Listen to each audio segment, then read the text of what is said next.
Hello, hello! I don't have much of an intro this time because, yeah, but a special thank you to all my Patreon supporters as well as my channel members from our sister channel over History Dark. You are the reason why this content remains. I can't deal right now, and today we're dealing with a pretty old video. It was uploaded like 11 years ago. I did notice that. But it's still up, and it still bothers me because there are people on this planet that have a fundamental and very, very real misunderstanding of paleontology and dinosaurs in general, to the point that there's a conspiracy theory that dinosaurs are all fake. It's a money-making scheme, of course, because that makes sense if you don't think about it at all. It's not even always from like a religious extremism perspective. It's literally just people who really desperately want to be smart and are doing it in the worst way possible, rather than learning actual science and actual facts and understanding material and theory and everything about it. They come up with these just insane ideas. And let's talk about that right now. So I was reading the news and I read about how the other day they found all these dinosaur footprints in Beijing. So I did some Googling on the topic about dinosaurs and whether or not they're real. And I found out there's actually a book called How to Make Your Own Dinosaur Out of Chicken Bones. It really got me thinking, like, is there like a whole group of people, a whole huge group of people that are actually fabricating evidence to perpetuate the myth of dinosaurs for whatever reason? Yes! Yes! Absolutely! It must be the Illuminati that are coming together to create the myth of ancient creatures that lived millions of years ago for the purpose of...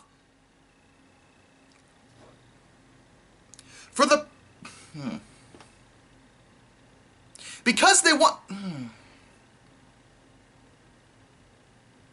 Why would they do that, though? Back in the day, archaeologists and paleontologists were all new. Maybe they just wanted to have a job, and they just gave themselves a name, paleontologist, and it, over time, just got totally blown out of proportion. Well, first of all, archaeology has very little to do with the study of dinosaurs, because archaeology is the study of old stuff from people, like the pyramids. An archaeologist would study the pyramids from Egypt, though I'm sure you have a conspiracy theory about those too. Anyway, paleontology deals specifically with dinosaurs and other ancient creatures that no longer exist. Fossils, in particular, are what paleontologists tend to deal with. And as for them making up a thing to give themselves a job, faking it would almost be more expensive, because you'd have to manufacture all the bones that you find, and there's a lot of remains. And paleontologists weren't the first ones to find dinosaur bones, though more on that in a second. I mean, all science really starts as theory, right? There's a whole bunch of dinosaurs that really look like animals that we know about. Dinosaurs also kind of look like giraffes, elephants, rhinoceroses. No. Alright, let's go over the examples here. Alright, I guess the closest to a giraffe would be a sauropod, but there's a lot of different species of sauropods, and they are quite in a way bigger than a giraffe. They also have a completely different friggin' bone structure. Really the only similarity is a long neck. Elephants, I'm trying really hard to think of a dinosaur that looks like an elephant, because their bones are not even... These are all mammals. And with a rhino, I mean, I guess ceratopsians on a superficial level, because they have horns on their face, but like that's where the similarities pretty much end. I mean, we're talking about a completely different subset of creatures here. Dinosaurs have more in common with birds and reptiles. They're kind of a mid-tier, a process of reptiles eventually turning into modern-day birds, basically, if you look at it from an evolutionary perspective. But mammals have completely different ancestors, actually. that existed before the dinosaurs. So these are not... No, there's a... If you bother to actually do any proper research, you'd know these fundamental things about the subject. So I really looked deeper into it, and apparently there have been no dinosaur discoveries that we know of before the late 1800s. Well, that's wrong, for a few reasons. A, to begin with, the term dinosaur was coined in the 1800s, which I think is a big deal, but that's not that... It's not that dinosaurs themselves were invented. It's that a word to properly describe the creatures was invented. Because they didn't have a terminology, because people prior to that point did not have a true, full understanding of the process, and prior to that point, many people thought the Earth was a lot younger than it actually is. Also, yes, ancient cultures did in fact discover dinosaurs. We know this because of the perpetuation of the dragon mythos, because dragons and dinosaurs have a lot in common. Now, dragons aren't real, but it is thought, and pretty conclusively, that ancient people probably did stumble upon dinosaur bones, but didn't have a proper understanding of how old they were, and believe those creatures were not only real, which they were at some point, but not recently real, at least not recently living, but more importantly, in the area, and thus the idea of dragons came into fold, whereas there are many different dragon-like creatures all over the world, because there are many different fossils all over the world of dinosaurs, because dinosaurs were a worldwide phenomenon. Which I thought was pretty odd. I mean, how come the Native Americans never found any dinosaurs? So some evidence of these dinosaurs are found in the late 1800s and the early 1900s, but it's not just that. There were a lot of discoveries made during that period. Yes, because that was when Edward Drinker Cope and Othniel Charles Marsh were involved in the Bone Wars, and they were in a big old contest to see who could discover the most dinosaurs, because there was a fascination with these ancient creatures. We had a new fundamental understanding of how old the Earth was and that these creatures once existed, and we wanted to know more because we are curious creatures who like to know things. Actual facts, actual things that happen, okay? And yeah, we found a lot because we had a new, greater enlightening of a whole field of science, a whole new element of understanding. So of course we wanted to find more. And there was a huge push to find more, because prior to that point it wasn't thought that it was important. But a few great minds came together and realized that it was important to know this, and they found a lot of fossils. That's what happens. I mean, it's kind of like one person maybe got the idea, and then all of a sudden everybody was doing it. And it just seems convenient to me that all of these dinosaur remains were found when there was a whole bunch of people that stood to profit off of these discoveries. It's not just archaeologists and paleontologists, but also think about it, Hollywood. Like, how many millions of dollars did Jurassic Park make? She's coming at me right now, and that's not very nice, okay? Yes, Jurassic Park is a very profitable franchise. John Hammond would be proud. That's a really stupid point, because if you compare it to Jurassic Park, I mean, we're talking about 100 years difference between the discovery, or coining of the term of dinosaurs and the understanding of them, and the actual books and the movie series, or franchise, rather.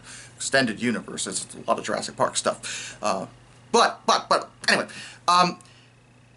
And I always love this argument, oh, paleontologists and archaeologists stand to profit from dinosaurs. Well, archaeologists not really, because that's not their field, as I repeatedly explained. But paleontologists, how much money do you think paleontologists make? It's not like they're rolling around in,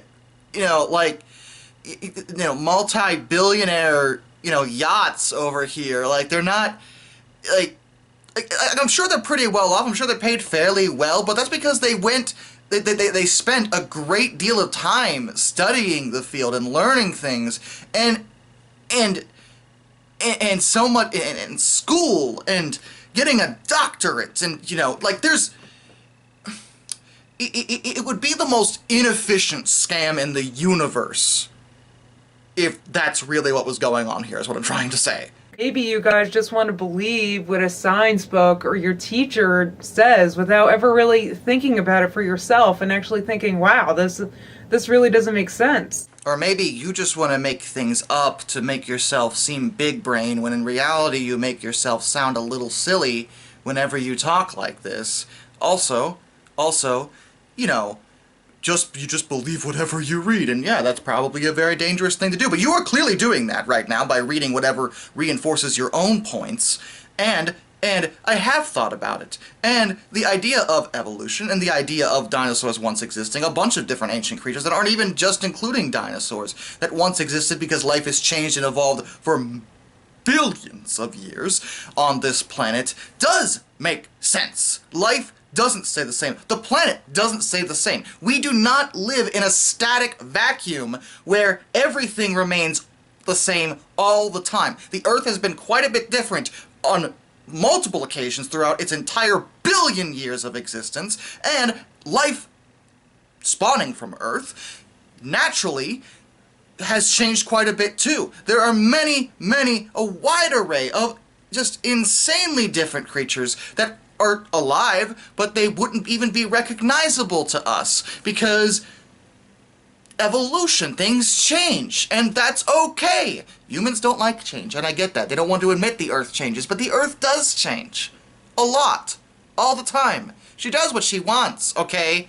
We're not in charge here. The planet is. How come a dinosaur skeleton has never been discovered by a random person, like a farmer or a hiker or anything? It's always these paleontologists or archaeologists who all stand to profit off of their discoveries. Well, that's just flat out wrong. Many dinosaur remains have been discovered by non-paleontologists and non-archaeologists. It happens way more often than you'd think, to be brutally honest. I mean, just back in 2019, a 12-year-old kid found a woolly mammoth tooth in Ohio. I mean, this happens a lot.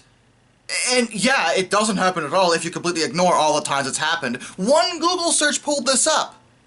It took 5 seconds for me to find an example of this, and I assure you, there's a lot more. I mean, that sounds like a good idea to me. Make something up and then make money off of it. So, fiction novelist? Screenwriters? I mean, there's a field of entertainment that does generally just make stuff up and make money off of it as long as it's entertaining. I'm not saying that's what's going on with paleontology, because it isn't, but, like, oh, just make something up and make money off of it. Like, yeah, that would be really nice, actually. Like, especially if, like, that's part of the human imagination. Like, what are you criticizing here? I mean, I know you're saying paleontology does this, which they don't. Can't stress that enough. It is not an example of this. But the entertainment industry in and of itself is literally doing that.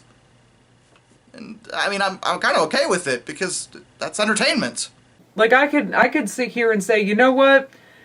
I found out that unicorns are really real, and then put together using clay or whatever they use a unicorn skeleton, and then maybe people will believe that's unicorns used to exist too. Yeah, except, well, they wouldn't have used clay, even when they make static exhibits and they can't use the actual bones, they use plaster. But that being said, the problem is, and this is something conspiracy theorists don't seem to even remotely grasp, because everyone's in on it. Everyone has to be in on it. Because peer review, you can look at a bone and see that it's a bone. There are many clear markers of it being a bone. You cannot make a convincing fake out of clay or plaster. I mean, you can make it maybe superficially, but it'd be very easy to tell what is real and what is not. So even if someone was making up a unicorn, for example, that would be a pretty interesting discovery. A horned horse, like, that would be, you know, that would be something important if that once existed. But it would have to be peer reviewed, and other scientists would also have to look at it. Not even just paleontologists, but biologists. You know, and you know, like, there are other people looking at this, and they would see that it's not real. So they would all have to be in on it, and therefore, like, they'd all be okay with, like, one person profiting off of it, because I guarantee they all aren't. Like, this is absurd. This whole idea, just the very concept of this theory is absurd to me. And how come the bones can only be seen someplace where you have to make a donation? Well, that's not even necessarily true. I mean, museums generally do ask for donations, but most that I've been to just charge for admission, which isn't unusual for anywhere. I mean, even, art museums charge admission. Like, it's not unusual. And part of the reason is that paleontology, and this is the other reason why it's not a very good, scam system to make money, paleontology is criminally underfunded. It is one of the scientific fields that gets the least amount of attention when it comes to funding, because to most, it doesn't seem to benefit humans in the modern day. Like, something like chemistry a chemist could cook up a new compound that's, let's say it's a replacement for gasoline or something, a clean replacement for gasoline. That probably won't actually happen. But let's just say that some chemist did something, created a miracle in his lab, and created a manufactured biofuels or anything like that. There are other replacements for gasoline, but even cleaner or something ridiculous. The point is that chemistry has the potential to change our lives today. Paleontology is looked at as not necessarily that. I don't necessarily agree, but because of that, paleontology doesn't get funded as easily. So places like natural history museums and, even dig sites sometimes, I guess it depends, will sometimes accept, private donations. And, even in the Jurassic Park novel, it's explained that Alan Grant has to accept private, patrons, money to come in to fund his digs because of how hard it was to do that. That's why he wound up on the island in the first place. That's the same thing in the novel. John Hammond was his principal donor for his digs because it's an underfunded field. Like, how come I never see it just, at the side of a road with, a bunch of flowers and crap around it, like the American flag sometimes? Like, it's not free to see a dinosaur skeleton. Well, for one thing, putting an actual dinosaur skeleton outside in the weather would be a really bad idea, because it would get damaged very quickly because of rain. For two, dinosaur skeletons in and of themselves are not very common.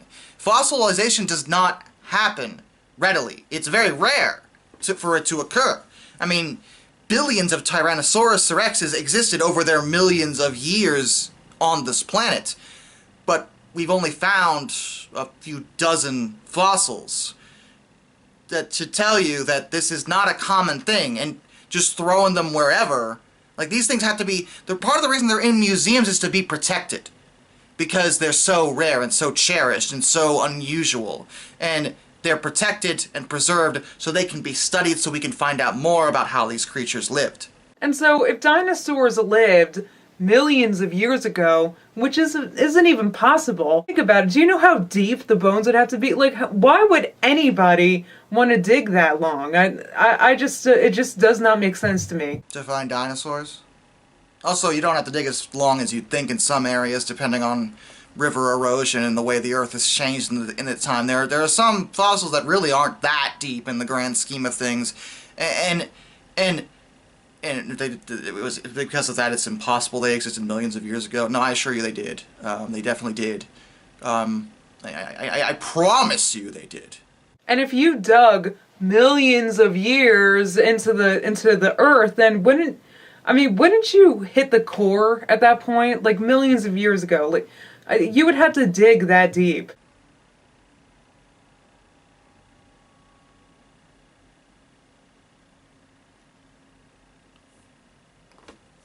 Do I ever need to dignify that remark with a response? I think it's abundantly clear she doesn't understand anything about this, which is fine. It's okay. It's okay for someone just to not get it. But to create an entire conspiracy theory around themselves not getting it is not something I can tolerate. That's the problem. I'd be fine if she just didn't understand. That happens. Some people just don't get everything. People are people. That's okay. But to create this entire, nonsense imaginative farce around your practical misunderstanding of just so many things. No. No. I think dinosaurs are fake. It's made up. You guys have been lied to since you were a kid. You're wrong. You're wrong. Yeah, there's really nothing else I can say. Like, I could construct a well thought out response here, you know, with cited sources, a whole essay detailing of how wrong she is, but what would be the point? What would be the point? Because, like, when you get to the point of a conspiracy theory, it's really hard to change someone's mind when it comes to that belief, that insane, you know, that they've got themselves so deep within that they know what's really going on here. It's hard to bring them back out of it. So it would almost be a waste of time. So the only thing I can really say about this, with literally everything she just said, is you're wrong. Yeah. Till next time, this is Darkness, and I bid you all a fond farewell.